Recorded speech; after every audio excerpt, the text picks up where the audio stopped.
Hey everyone, it's Sierra and I am back with another 5-minute voice lesson.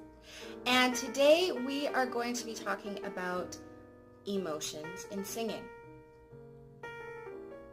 At first when I was going to make this video, I thought I should talk about how to keep composure when you're singing. Like what if you're singing at a wedding or a funeral?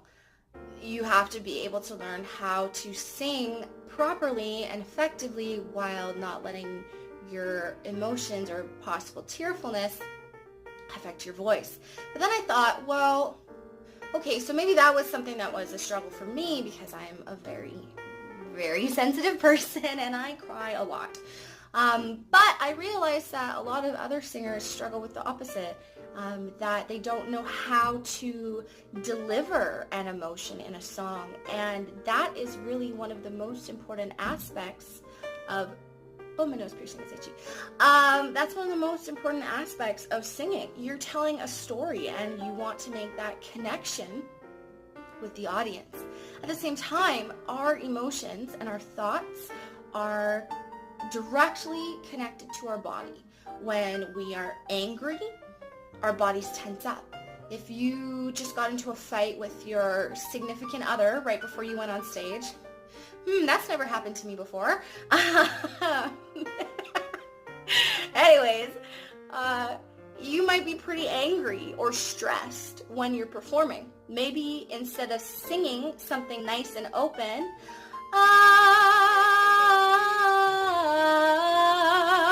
maybe you're singing that and you're pushing a little bit because in your mind you're just like ticked off.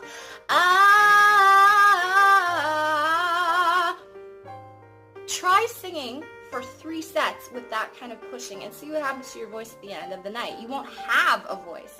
You'll be waking up the next day like this. Which brings me to a side note. Everyone talks about warm-ups, but we should also be cooling down after a performance. Maybe we can talk about that at another time. So your emotions affect your muscle memory. If you're very tired and you're low energy, it's very difficult to project, you know? So you'll be singing down here, where even if a moment is tender and quiet, you can have energy with it.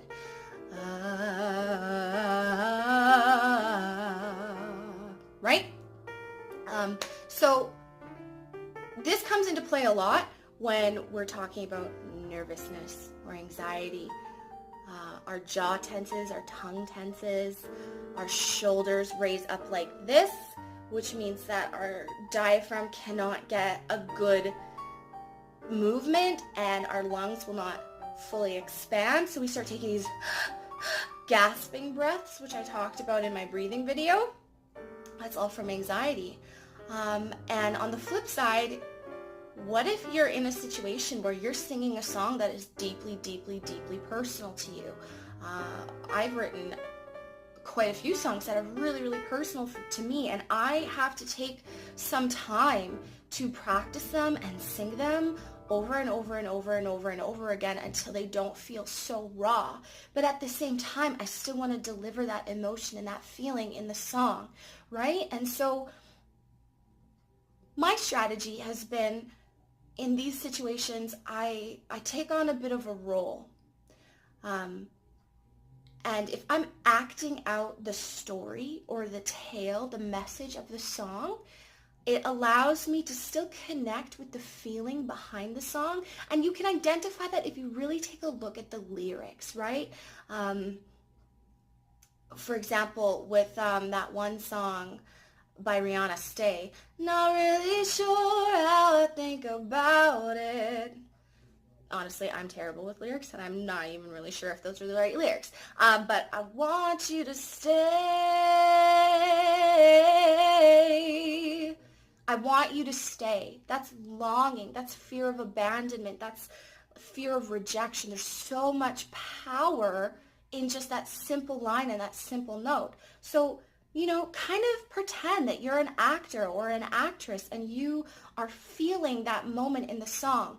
But this strategy also gives you enough emotional distance for it not to feel like you, right? So if you feel too vulnerable, singing, your personal story, or if a song really reminds you of something that has been really that has really affected you in your life, pretending that you are an actor or an actress and you're delivering a piece to an audience can really help you get that feeling without getting overwhelmed by the emotion that you're trying to express, so then you can just channel it, right? So for example, I have this one song that I wrote called Blood in the Water. When I sing that, I have to think of myself as an actor or an actress telling that story. The blood in the water made me lose my head. But it keeps me at the right position to be able to manage my emotions.